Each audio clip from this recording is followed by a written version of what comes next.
My name is Olivia. I recently gave birth to my daughter Elena, who's about to turn 1.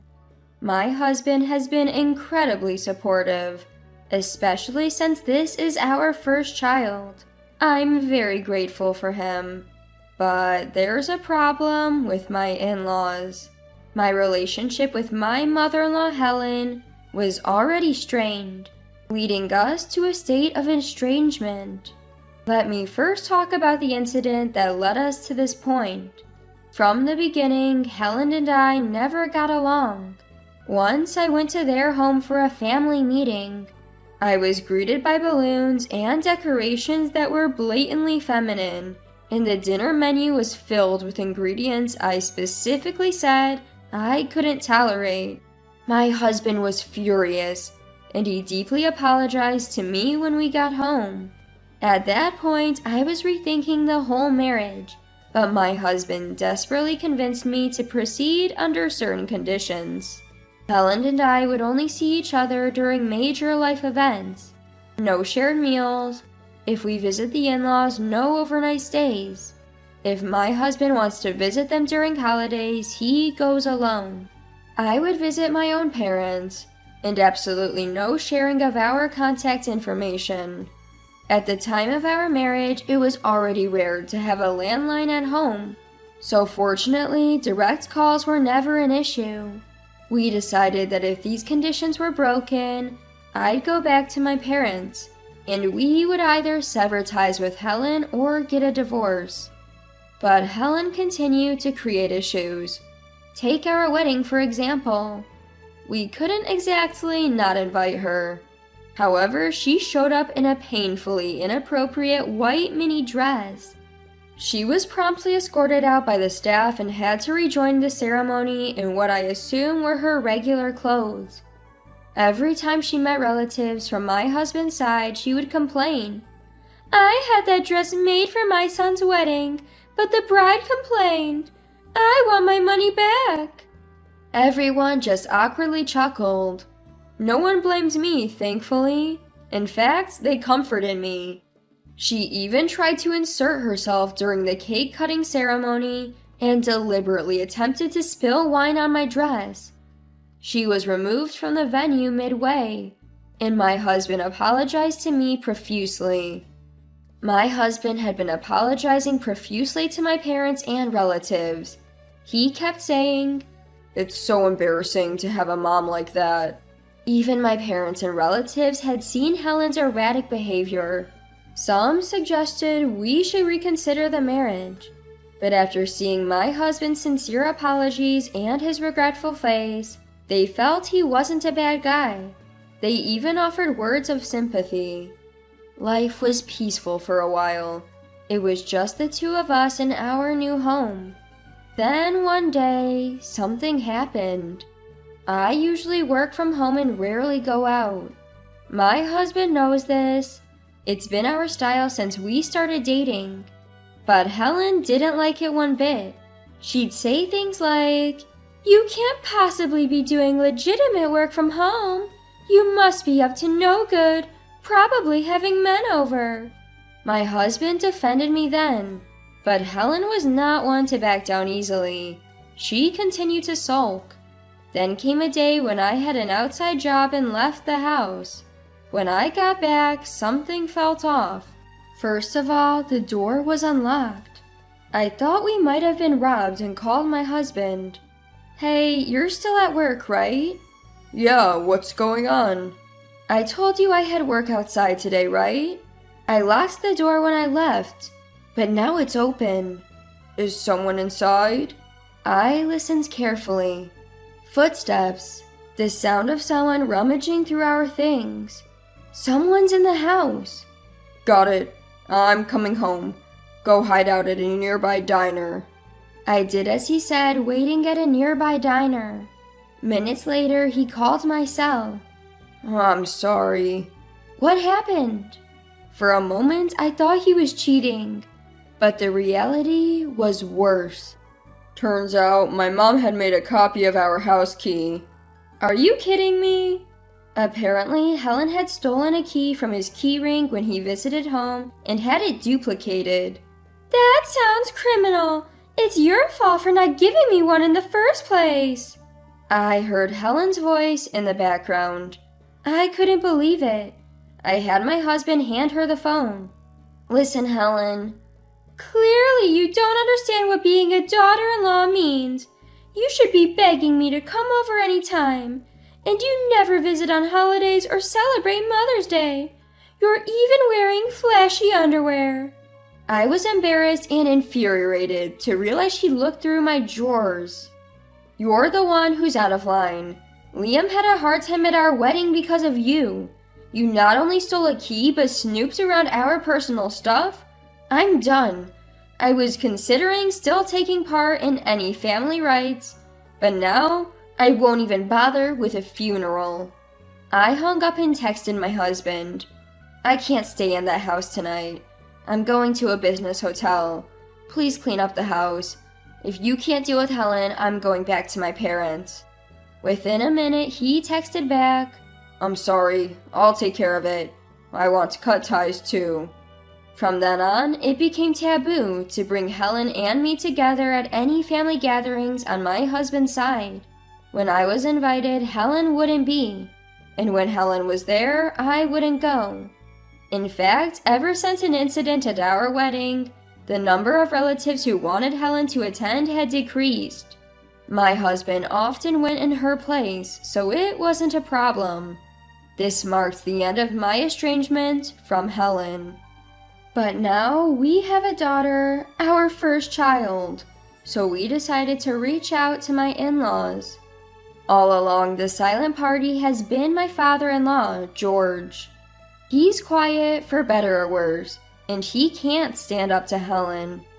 Since Helen and I don't talk, George and I lost touch too. George is a good man, so we figured it was more for his sake that we decided to visit. We thought about asking Helen to leave for the day or inviting George over, but he has mobility issues, and it would be weird to kick Helen out of her own house. In any case, Helen wasn't going anywhere. So we decided that a brief visit with George couldn't hurt.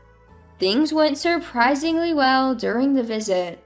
Helen was smitten with our daughter and couldn't help but say, "She's so adorable. She looks like her dad. Reminds me of Liam when he was a tot." George too looked pleased, speaking volumes with his few words. It was the first peaceful moment we'd had with my in-laws since getting married. A few days after that calm visit, something happened. I was home alone with my daughter when the doorbell rang. It was a food delivery from my in-laws. The note simply read, "For her first birthday." We planned to prepare something ourselves, but I was touched they'd gone to the trouble. I thought we'd open it when my husband got home. Hours before he was due back, I had a bad feeling. I opened the gift and what I found was shocking. My husband came home at that moment and asked, "What are you looking at?" I said, "It's a first birthday meal for our daughter from Helen," and threw it into the trash. Shocked, he shouted, "What are you doing? No matter how bad my mom is, you don't have to throw away what she gave to our daughter. You should apologize." Without even turning around, I asked, "Did you look inside?" Furious, he retrieved the gift from the trash. At first glance, it might have seemed normal, but the selection was horrible. Chicken feet, a cake shaped like a black cat using chocolate, shark fin soup, octopus, 13 peanuts, and a mirror? All in all, a parade of inauspicious items. I wondered where you could even find such a collection of bad omens, but she probably went to the trouble of making it herself. It was clearly not a kind gesture, but a deliberate act of malice. Seeing the contents, my husband stormed out holding the gift. I wanted to say goodbye, but ended up getting into the car forcefully. Any parent would speak up after something like this. As I tried to get in, my husband hesitated, wanting to say something. but one look at my face and he simply drove away. We walked right into Helen and George's house without even knocking, using our own key. What the heck is going on here? Helen and George were in the living room, apparently eating leftover chicken for dinner. When Helen saw the gift bag in my husband's hand, she said, "Oh, it arrived. Nice celebration meal, isn't it?" Her face looked genuinely pleased. A nice celebration meal? It's all filled with bad luck and inappropriate items. The apple doesn't fall far from the tree, huh? Oh, come on, it's lavish. I put a lot of care into making it. Just be grateful and use it. Who in the world would use such bad luck, inappropriate items for a first birthday celebration? Oh, were they bad luck or inappropriate? I didn't notice. I couldn't believe she said that with such confidence. I recalled what she had packed. The cat-shaped cake may look cute, but black cats are often associated with evil. Shark fin soup isn't exactly animal-friendly or environmentally conscious. Then there were 13 peanuts, which are not only a high allergy risk for a 1-year-old, but the number 13 is often considered unlucky. The gift was entirely inappropriate. Given all this, it's hard to believe she didn't know what she was doing. And the chicken, it was a single leg, hardly lavish.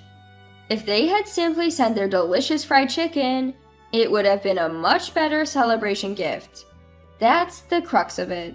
So you didn't know, huh? Then why don't you guys eat it? How dare you even say that? My husband then spoke up and Helen sighed heavily. You know, I've been thinking for a while. You take everything so negatively. Like that balloon during the family meeting. It simply looked feminine. It's art, dear. Art. Helen continued, a little snorted.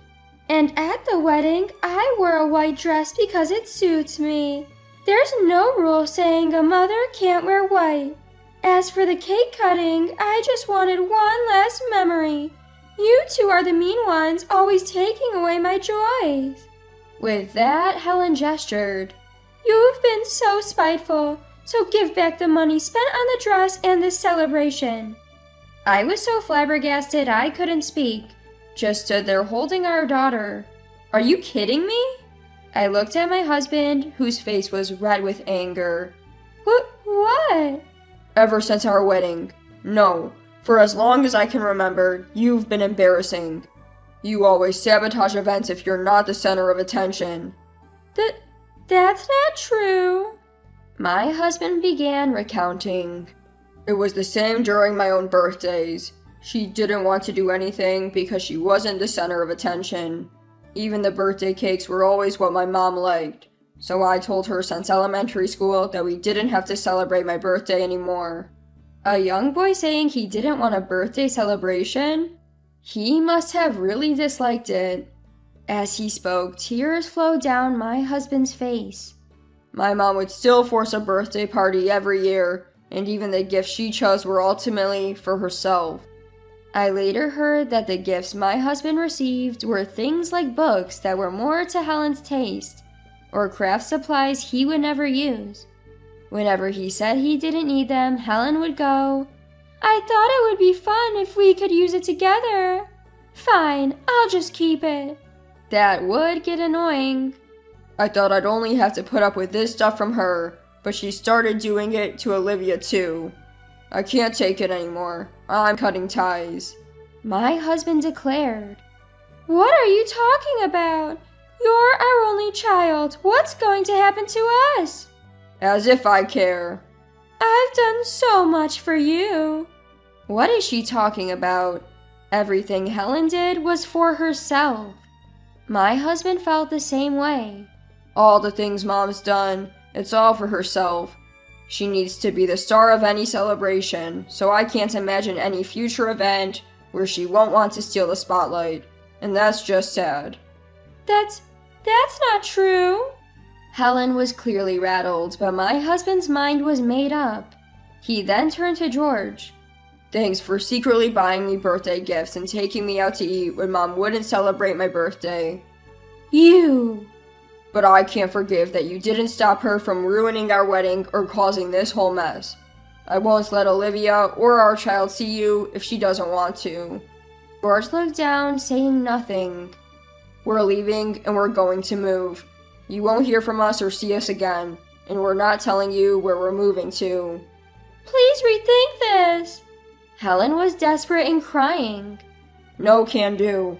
It's not just Olivia who can't handle this anymore. I can't either. I wouldn't even want to attend my own funeral at this point."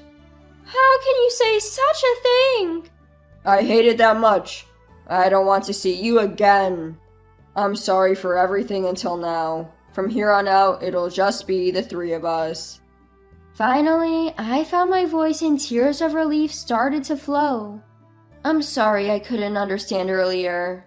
"It's my fault for not speaking up. Let's go." My husband took my hand, and we left his parents' home for good. Life became hectic for us. We were busy choosing a new home and packing, and before we knew it, the days had flown by. Oddly, Helen never showed up. When I casually mentioned Helen to my husband, he dryly laughed. "I'd like to think Dad is holding her back." Now we've moved and are living in a different area. No more surprise visits from Helen, no more contact. My husband occasionally communicates with George, but they haven't met. They probably never will. Maybe one day, it might be okay to meet with just George.